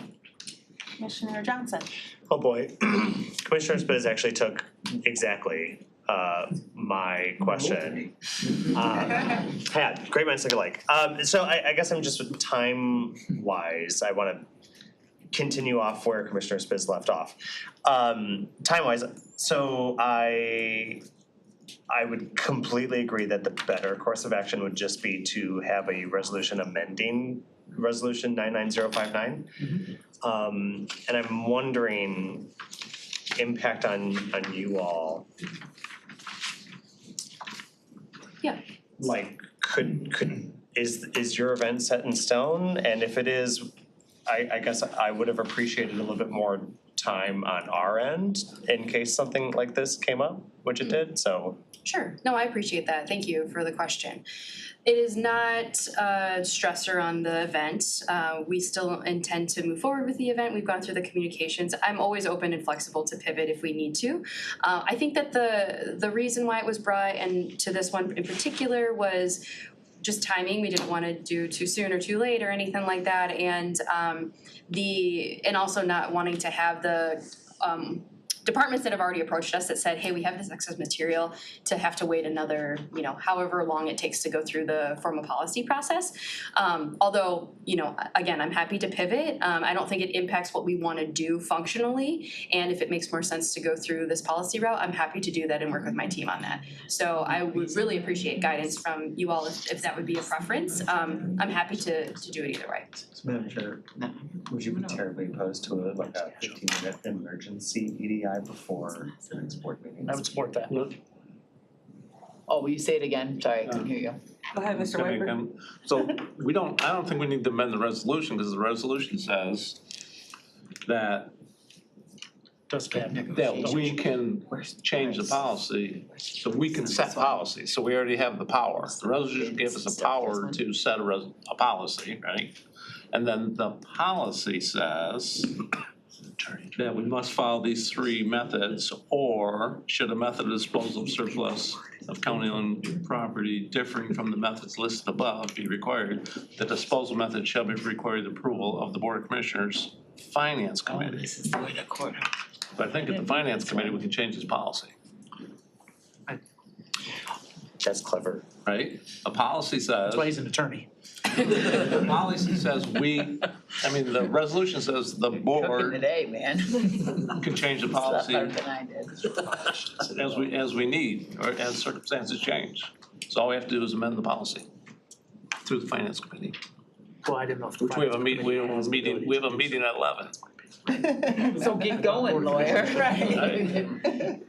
Start We have a writing. meeting at 11 Start with writing. the Finance Hurry, Committee. start writing. Well, I didn't read the pitch. I didn't think the finance committee had authority to change a policy, it has to go to the board of commissioners, but that's me. No, that's a resolution. Yeah. I think Well- Only board of commissioners can change policy. the policy is, that's the way we've done it. No, I can go through. Good luck. Yeah. They cause trouble and leave, huh, Mike? Right. So I don't hear any amendments being presented at this time, and we do have a motion on the floor to vote it up or vote it down. So is there any more comment, considerations, thoughts on this? And hearing none, I will go ahead and have the team prompt the vote for item 9B. Did you get yours? Oops, there's no. Yeah, mine said oops too. Is it because I'm on a different page? I might be having an issue here, I'm gonna cancel that and some of that might be on my end. I got a oopsie again. All right, I Oh, no, canceled it, I'm off, I'm gonna I'm resend off it. now. No. It's still the agenda now. Okay, now it's We're back to reset. the agenda. I'm gonna have to. I'm still oops. Okay, I think the problem is probably from my devices, then, so I'll do a quick roll call. Yeah, I'm a oops too. Johnson, I like that oops. No. Swiper, Yes. I don't. Marco, Confused. Those decisive. Yes. Miller, Yes. Robin, Yes. Long, Yes. You can, and then it can go on the regular agenda. Smith Charles? Yes. Yes, Leave it. 2, He's something he's trying to. 6 yeas, 1 nay. Thank you. I like the program. Motion carries. Thank you. Thank Something, you. if something needs done, Yeah. no, it'll be on the regular agenda. Yeah. It's fine. Your thoughts I echoed when I spoke with Karen on Friday, so. Oh, thank you.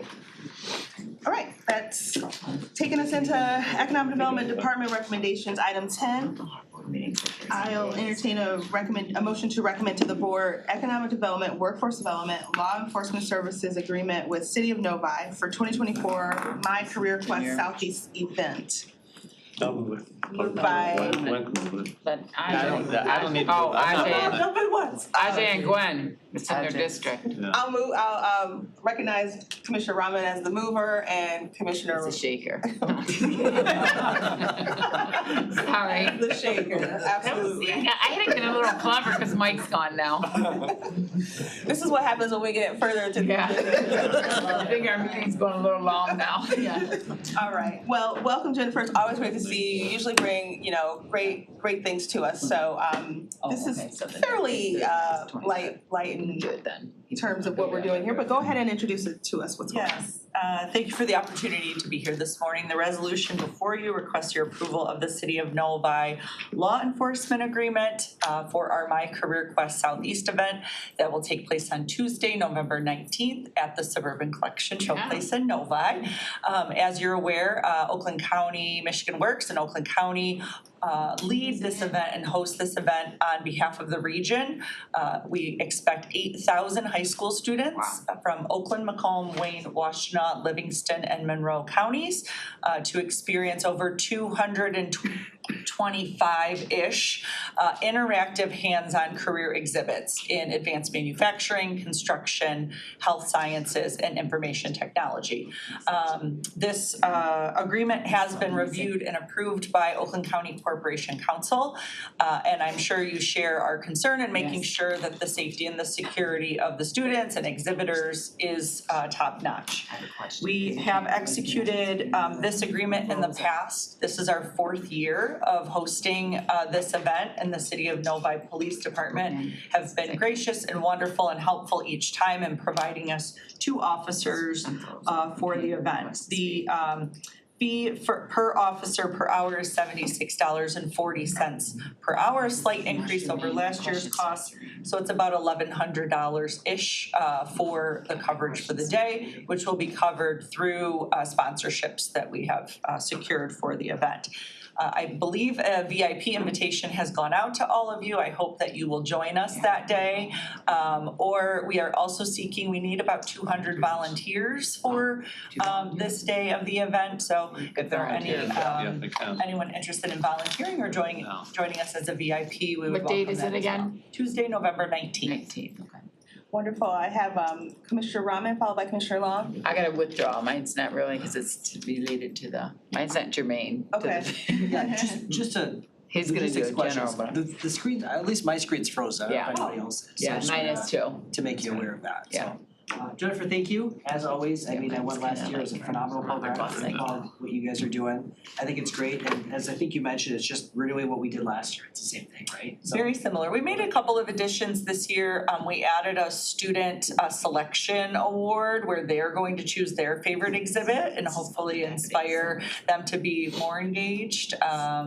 So that's probably our big addition, and then the expansion of the technology quadrant to offer even more broader occupations, including some in the public sector, in EV and mobility, and some broader definitions of the exhibits and technology. Got it. Yeah, I think this is a great thing, so Thank yeah, you. keep it up. So mine's like about, yeah. Still not, It's still not, I don't, Okay. yeah, it's still. Mine unfroze. okay, Yours unfroze, and I just have to give it time. okay, all right. Well, Mine's then we could go ahead and prompt the vote on item Not 10A. us, we're not holding, no, I'm just kidding. We're prompted for some of you, call some of the others. I'm done too. It's the side of the table. Yeah, All right, Rahman, yes. Miller, Yes. Long. Yes, I'm gonna try You to have 7 refresh. You yeas, said 0 don't nays. refresh. Thank you. Right. Item 10A carries, thank you. Jennifer, have a great rest of the day. Next is a recommend to the board, item 10B, Economic Development Oakland County yeah, mine Transit worked. Division Access to refreshed Transit mine. Program, It's good. moved by Johnson, supported by Commissioner Rahman. Welcome, hi Eli, and Mine's is it good, I just Sarah? refreshed. Great. I refreshed. This is a recommendation to the board, go for it. I'm gonna just do a very quick overview that the concept here is as part of the transit program. There's obviously transit services, buses, and bus stops. The challenge before us as a community is that there's been underinvestment in access to transit. So we've made a recommendation to the transit committee that's recommended it to this committee to enhance the access to transit system elements. And the primary emphasis is on quote unquote safety. So a lot of times folks get on a bus in one direction, they go home in the opposite direction. There may not be a crosswalk, there may not be lighting. So these are the kinds of projects that we're gonna invite local governments to apply. We're requesting to set up a access to transit grant program for local governments at the $2 million level with an 80% county grant. Sarah has prepared slides if the committee is so interested, and we're here to answer any questions you may have. Thank you. Well, we have members of the transit committee on this committee, which makes it nice.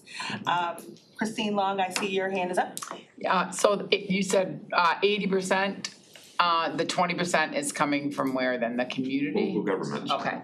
And there is a recommendation within the policy that for communities that have a financial hardship, that we would consider 100% grant. Okay, so 80, 20, it's a 80-20, 20% match. Correct. Okay, thank you. Wonderful. Love it. Glad you guys came up with it and certainly have other thoughts on it, but I'll share them, in another time. Go for it, Commissioner. Thank you. Not a question so much as it is just comment to all of my colleagues here. I highly recommend going through the overview attachment, Access to Transit Program overview. That's the PowerPoint that Eli was talking about earlier. Eli and Sarah and team did a fantastic job. This is something that we had thought about way up front at the beginning stages of having the new millage funding, because this is what is going to be in between the user and the transit mode itself. I think this is great, and I'm looking forward to seeing what kinds of projects we get, how many project requests we get, and what the funding request is. Yeah, I'm just excited about this. Can't wait. Yeah, looks good. Just a quick comment, same thing, Transit Committee, I know we talked about this is phenomenal, I'm glad we're doing this program. Just refresh my memory, are we reaching out to the communities, or are we how are we publicizing this? So once we get the approval of the committee and the board, we have, I'll call it a full court press with a webinar for the specific targeted local officials, as well as broader outreach so that the population can reach out to their local officials in order to present. That phone's off. Okay. Anything further? Seeing none, we can go ahead and prompt the vote on 10B. Oh, let's see if I can get my email with you already. I think I unfroze Ajay's form, I think I unfroze it. Mark, can you do it safe, please? 70 nays. Thank you, that motion carries. Thank you, Sarah, for your time. And the PowerPoint does look great. I can't wait to dig in. I think I see Oak Park even represented in it. Wonderful. Bless you. Okay. Of course, when you try to keep it quiet. I know. The next one we'll That's what I entertain do. is item 10C. This is a recommendation to the board. A motion to recommend to the board Economic Development, Oakland County Transit Division, Amendment 2024-3 to North Oakland Transportation Authority, NODA, interlocal agreement for expanded services. Moved by Miller, supported by Johnson. Eli, let us know what this is entailing. So appreciate that. In the northern part of the county, there are some communities, Independence, Springfield, and the village of Clarkson, that were not engaged with NODA as the millage was adopted. During the early part of this year, we brought an amendment to the service area so that NODA could operate a 6-month demonstration project within Independence. The 6 months was completed September 1st. There's currently negotiations between NODA and Independence for Independence to fully embrace NODA as their provider. In order to deliver transit services to those 3 named communities, there's a budget amendment for additional vehicles, additional staff that NODA needs in the order of $1.3 million. And that the item in essence is to authorize the agreement between the county and NODA to be extended and expanded to this level of funding to continue to allow them to deliver the services to Independence and the remainder of the area that they serve, where they're also seeing significant ridership growth. Okay, very comprehensive there, Eli, thank you. Any questions on this in particular? Jumping in. I don't see any hands, we'll go ahead and prompt the vote on 10C.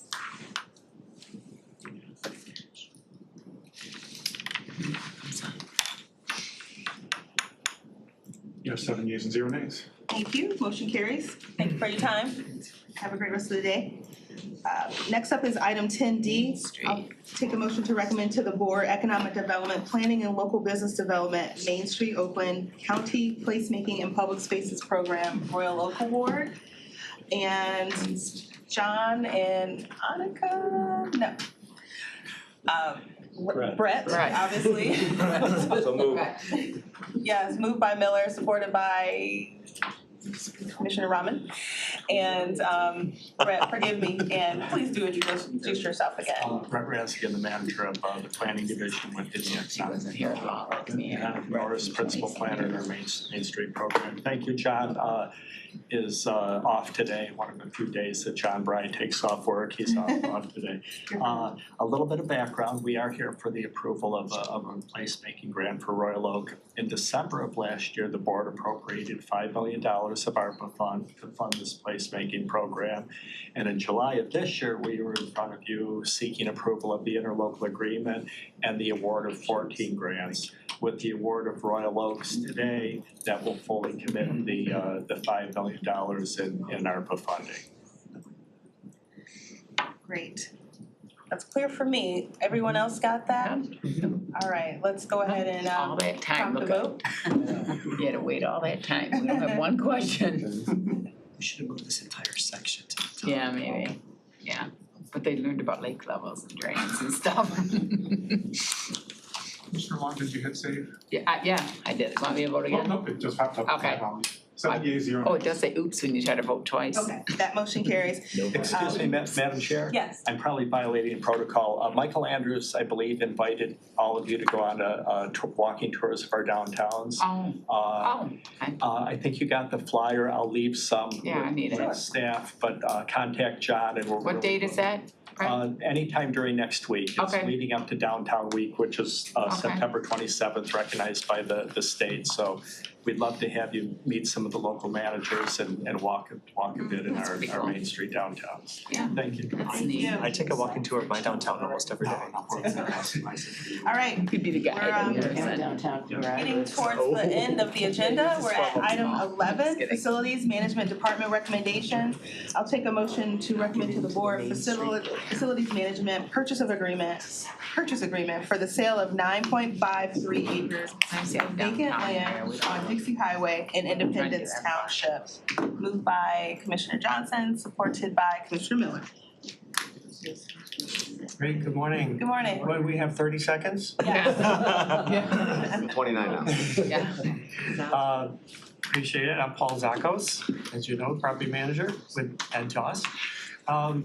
This is good news because back in July of last year, we asked you to have authorization to sell a piece of property. It's been an asset that has just sat for so long.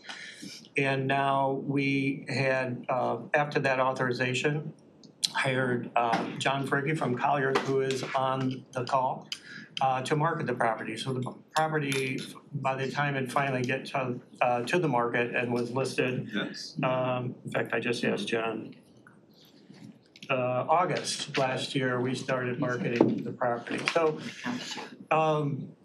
at that time, there was an expectation, and because of the type of property and the market, which is more of office or some freeway service use, the listing price was at $1,850,000.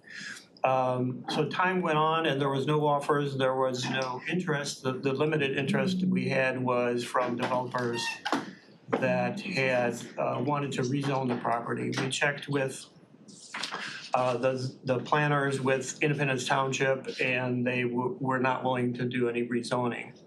That being the case, marketing went on, and then we figured it would take a while. And then by May, maybe April, May of this year, we decided to lower the price. So we lowered that to $1,650,000. And about that time, one of the contiguous property owners to this had been contacted, and he was interested in the property. And that offer came in verbally, and we ended up with this offer now in writing a purchase agreement for $1.1 million. It's a cash sale, and it will close. They have 90 days of due diligence, and it will close by the end of the year. So the good news is we're going to take this asset, turn it into cash, and then there's always been a question of where the dollars will go to, and that will be helping Clarkston Court with their issues with expansion, with updating and that type of thing. So most of, if not all the property, or all the dollars will go to that Clarkston Court. And we're working on, I think I've told you. Let me jump in just clarify. I just want to stress that that is the plan, right? We're working with management and budget. We're working with the current landlord on a plan, but just want to stress that that's our plan moving forward. Okay, so yeah, those details have to be worked out for sure. And part of the what will be coming to you shortly, within probably a couple months, is a new lease out at the Clarkston Court. So that's kind of a part of this equation. But the land sits on its own. It's been an asset that has just languished and is now, we have the opportunity to move forward and turn this into a good conclusion. I don't know if there's any questions on this? You know you got questions, Paul. There are, let's start with Commissioner Rahman, followed by Commissioner Long, followed by Commissioner Johnson. Thank you, Madam Chair. Paul, thank you for the information. You know, it's hard for me, I'm not a real estate person, I may defer to our chair actually with some of these questions too. So in 2007, we bought it for just shy of 2.4. We're parting with it for 1.1, so we're talking over 50% loss as far as value. Again, well, our chair is here at the moment, but it's hard for me to kind of swallow that much of a loss. I know we've done our due diligence, it doesn't work, I get all of that. I agree. I wasn't here obviously for a good chunk of it, you know, so I just wanna make sure that I understand, you know, we purchased this property back when. Did we do our due diligence, or I guess, what was the thought process for building this courthouse? And then, you know, a decade and a half later, we said, hey, it's not gonna work, and now we're liquidating it for 60% loss. So I'm just trying to wrap my head around that. You know, obviously it's great that we have an offer, we can dump it, at least get something for it rather than sitting there. So I appreciate the position, I appreciate the difficulty of your situation, and I wanna be supportive.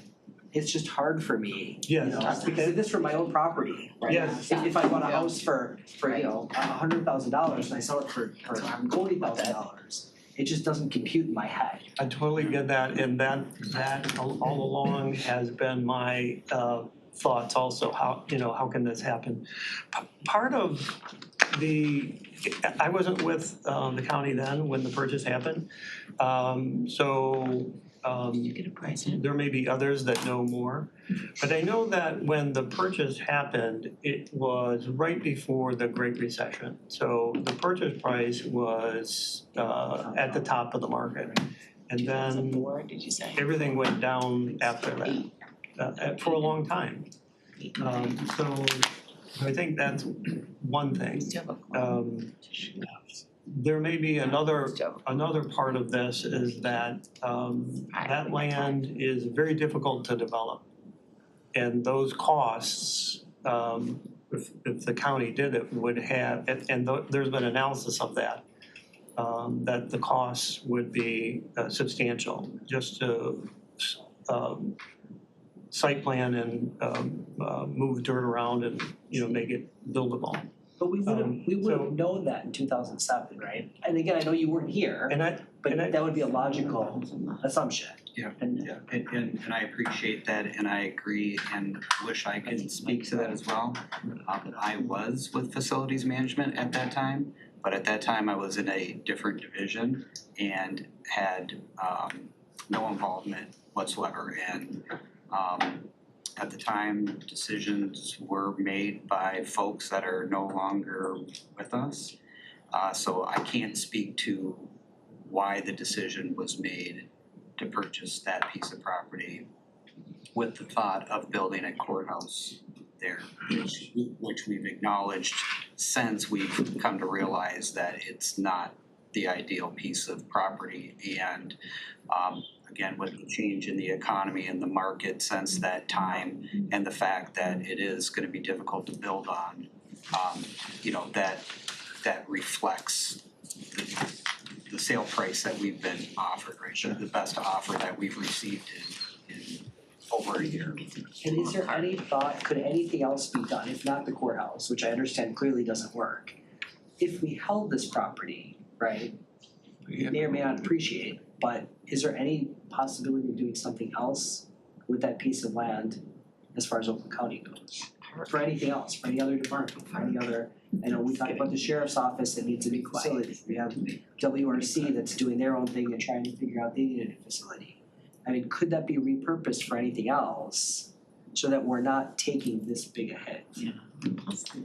So I don't wanna say absolutely not, but there is nothing that we have planned or foresee in the future that would fit on that site in that location. The facilities that you just mentioned, require much bigger pieces of land, which, you know, this wouldn't even support parking for what's needed for those facilities. And the zoning is limited over there, so you can only build certain things, which is office or service, highway service oriented. I would just defer to the chair, and I know you stepped out of the room for a minute, but again, as kind of the real estate expert at the table, I'm just honestly curious to get your thoughts as well. You know, with land, to me, it's usually an investment, it usually appreciates. I know this is an anomaly and not a typical real estate situation, but I would value your input on this. Yeah, and I would totally defer to Commissioner Weipert because in our very good conversation with Paul, just with some of that institutional understanding of how long we've had this property, and you know, sometimes you have costs that just inherent from a property just sitting there, that kind of thing. So if you wanna, I forget how you say it, but if you wanna yield your time and just hear a few more of the other commissioners' comments as we go around, then we can come back. So Commissioner Long, followed by Johnson.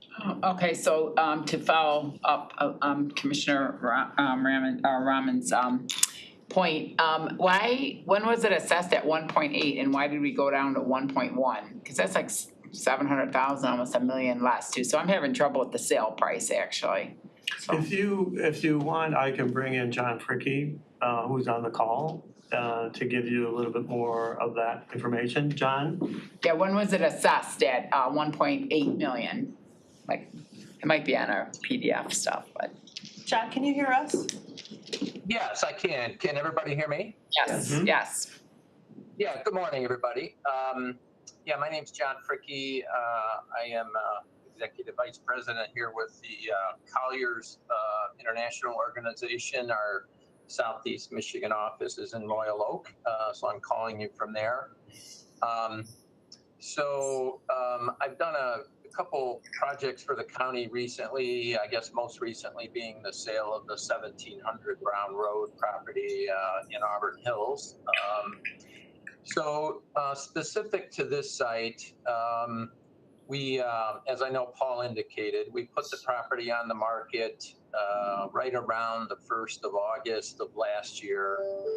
I did, a preliminary sort of valuation, assessment, and recommendation to Paul and Ed about on the property based on some, comparables, some asking prices, which you always sort of have to take, with a grain of salt since they're only asking prices, not actual sales.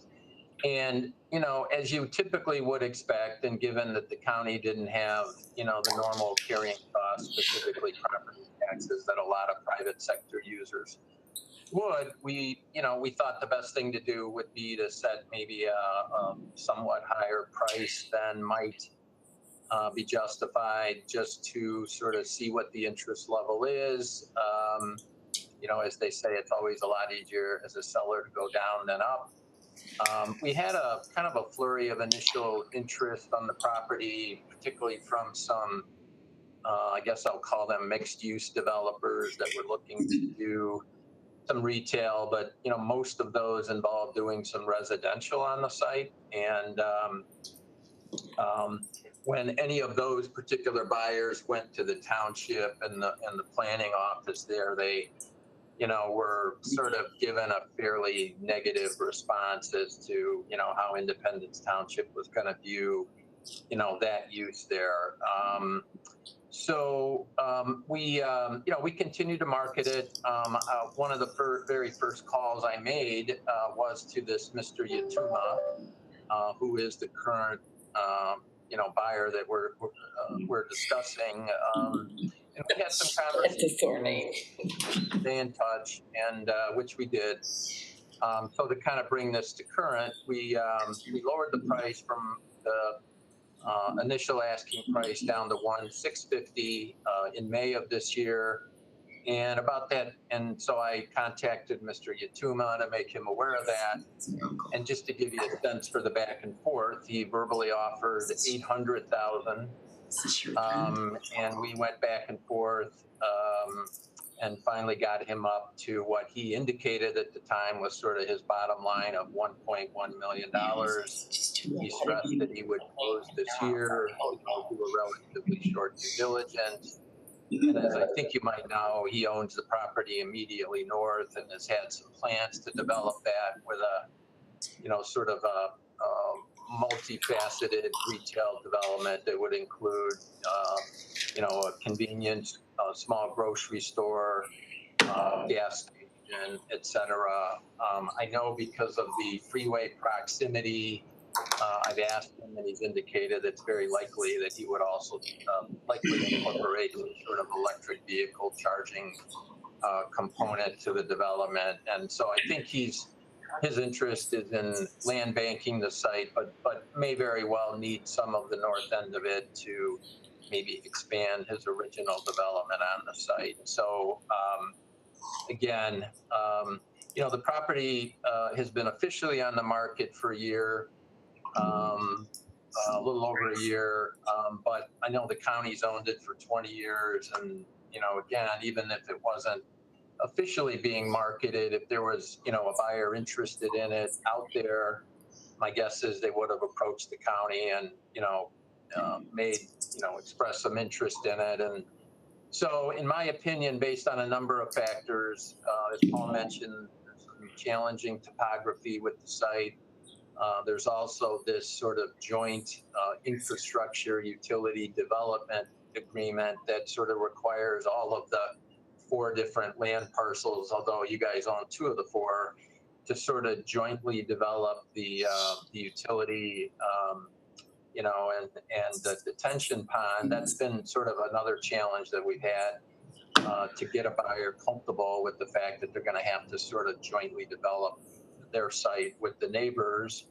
And then construction costs, as I think you are all aware, particularly those of you involved in building and real estate, have gone up considerably, just making new developments like this a challenge across, the country and certainly in our area. So I don't know if that answered any of your questions. Hopefully it did, but happy to answer any, further directed questions that you have. No, thank you. I just don't like the 700,000 lower price, so I don't think I'm gonna support this because of the price. I just wanted, John, it's Jody. I want you just to highlight for the committee the importance of that operating and easement agreement that was entered into by the county after we purchased it and the impact of the purchase price, because of the complexity of that site and how if Mr. Yatuma does decide to develop his property, the county might at that point be on the hook for reimbursing him some of the costs.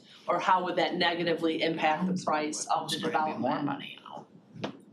Yeah, and I'll let Paul and Ed maybe speak to that too, but I guess a good point, Jody. And I would say that, as I mentioned in my comments, that the fact that any outside buyer of this property is their development of the site is going to be contingent on reaching agreement with Mr. Yatuma and on jointly developing at the same time and reaching agreement on the exact routing, location, sizing of all that infrastructure. That's had a real dampening effect on the interest out there.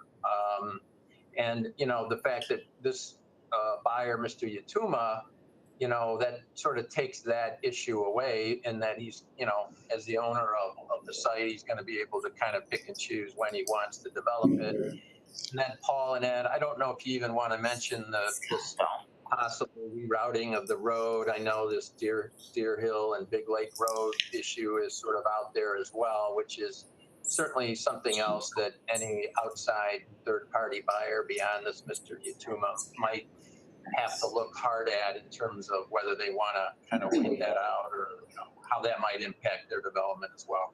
And you talked about the survey as well, that we have to do.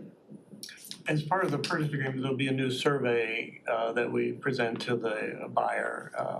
But I think the complexities of the development agreement, the turnoff of the market, looking at that, and the advantages of this buyer not having to go through that and not having to site plan is huge on this. It's huge because we can take an offer now and not wait it out. If you want to wait it out, we don't know what's going to happen. The economy can turn down. We thought this was a pretty darn good offer in the fact that those terms are really good. So Let me get Commissioner Johnson in here, has got a cup full of notes. What? Thank you very much, Madam Chair. I do have a series of notes that I forgot a pad of paper, so I've been scribbling on my coffee. Oh, yeah, I need a paper too. I couldn't find it anywhere. Well, just think of your coffee mug next time. Yeah, I'll put right on it. So the first one's really just a comment. I agree with Commissioner Rahman, and actually it's quite a bit worse than it just looks like on paper. Just your standard BLS.gov inflation calculator. We purchased it for $3.54 million 2024 bucks.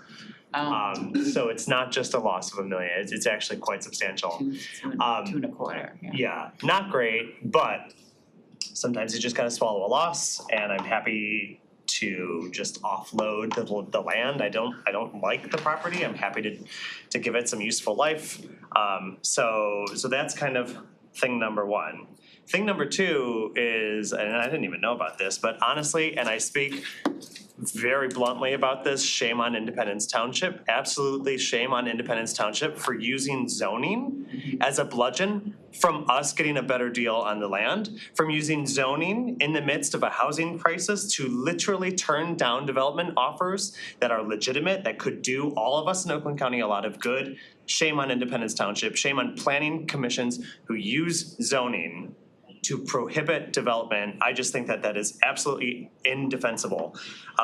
Number three. I like that on this cup. It is, absolutely, I'm gonna call it out. I'm absolutely gonna call it out. I'm a millennial, we are in a housing crisis, shame on Independence Township. Number three is just kind of a question on where the proceeds go.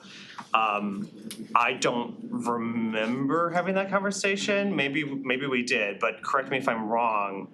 The proceeds would automatically just defer to the general budget, and then it would be the discretion of this board where the proceeds are spent, correct? I see Brian behind you shaking his Yeah, head, yes, that's what I so think, I'm going Bill. with yes. Okay, thank you. Yeah, I think All set, Commissioner? Yes. Thank you for that. Next up, I saw another name, Commissioner Markham. Thank you, Madam Chair. And I'm piggybacking on his last comment because I didn't understand that statement in the resolution that we're gonna take the money from this and set it aside for this. I haven't seen that very often unless I haven't been paying attention. How do we do that? Do we have a separate little line item we're gonna put this money in and we're not gonna touch it until we decide what to do with the courts? Or is it just going into the general fund? And early in your speaking, you alluded to there's adjustments to the existing court building that we're talking about doing. Is that correct? That's where we're going, is we're gonna modify the existing building that we're already in? I mean, explain this to me. We're gonna sell this property, get a chunk of money. We have a court building over here we don't think is adequate. How does this all mesh? So again, I wanna stress that That's the plan. Again, we're having lots of conversations with management and budget as well as the landlord. Yes, the facility that we're currently leasing for the court, that's what we're talking about, is how can we do renovations? How can we possibly expand the building that we're in order to better accommodate their operations out there? And part of those discussions would be, you know, should we use the proceeds from this sale to help fund those efforts? So are we specifically setting that money into a pot somewhere, a line item somewhere, that's what it's gonna be used for? But, you know, 3 years from now, we decide we wanna do that thing to the court building. Do we still have the money off in a little bucket? How do we, I know I have all my technical terms, but you know. I just think of a little bucket with all that money in it, it looks nice. I mean, we all run our own budgets at home, Right. right? And we're saving to do this thing or we're saving to do that thing. But I don't know that I've ever seen this called out this way in a proposal before. Maybe I just have been asleep. I don't know. And you know, I'm gonna defer to management and budget.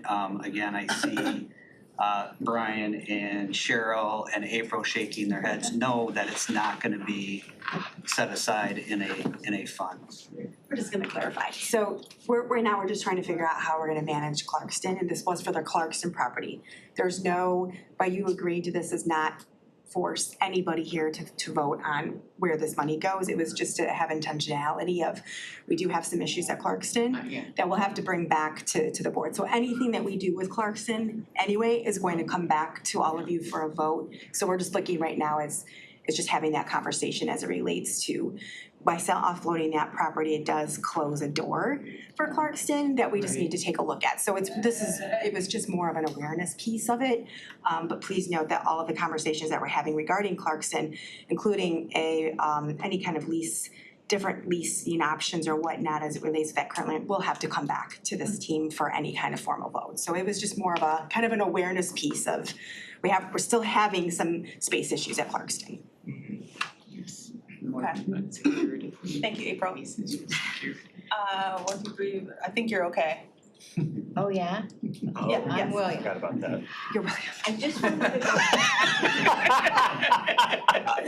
just wanted to go back to Jody's point, because that can't be missed. Are you saying that there's a right-of-way that if we put it back up for sale and another buyer buys, they have to negotiate for that right-of-way with Yatuma?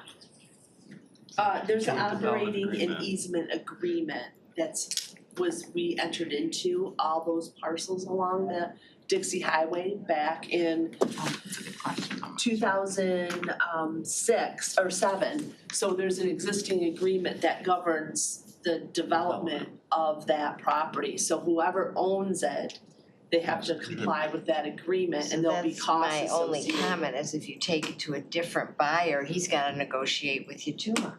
Well, they have to come to an agreement regarding, And we will too if he decides to develop it. Right, but I mean, that could We be. could end up on the hook for, yes.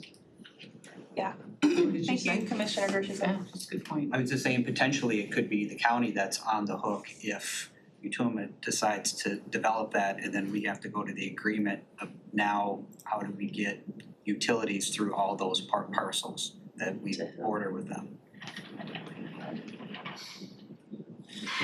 Great conversation on this. The one item that, or the one element to this where it says benefits of the sale, that does stick out to me is that right now it's not generating or adding to our tax base, it's just sitting there.